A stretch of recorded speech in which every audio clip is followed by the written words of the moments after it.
The fall of Jerusalem, 70 AD. A survivor's perspective. It was a city unlike any other. Jerusalem, the heart of Israel, the home of the temple, where God's presence dwelled among his people. But beneath the surface, trouble was brewing. 40 years earlier, a man stood on this very hill and spoke a chilling prophecy. Do you see these great buildings? Not one stone will be left on another. Everyone will be thrown down. Mark 13:2. Many didn't believe it, but in 70 AD, the prophecy came true. The mighty Roman Empire, tired of Jewish rebellion, sent a massive army under General Titus to end it once and for all. The city was surrounded, no one in, no one out. Inside the city, chaos ruled. Famine spread like disease. People fought over scraps of bread, and instead of uniting, the Jewish factions turned on each other, spilling their own blood in the streets. They thought God would protect them, but the Romans had other plans. After months of starvation and suffering, the unthinkable happened. The walls began to crumble. Roman siege engines tore through stone and defenses, and on the 9th day of Av, the Romans breached the city.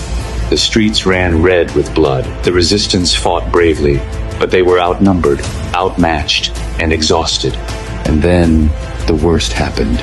The temple of God, the center of worship for the Jewish people, was set on fire. Flames roared, consuming the holy place, melting gold into the streets. Priests cried out to God, but no voice answered. The same temple where Solomon once prayed was no more. The sacred artifacts were stolen, the people slaughtered, and Jerusalem fell. Those who survived were taken in chains, paraded through Rome as trophies of war. Over 1 million people perished. Thousands were enslaved, and the city of David was left in ruins.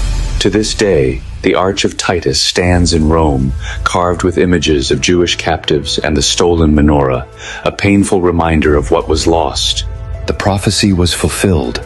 Not one stone was left upon another, and the city that once stood as the heart of Israel was no more.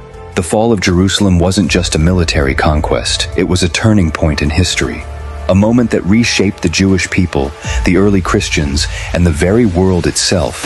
It was prophesied, it was fulfilled, and its impact still echoes today. Have you heard this story before? Like, comment, and subscribe for more hidden history from the Bible.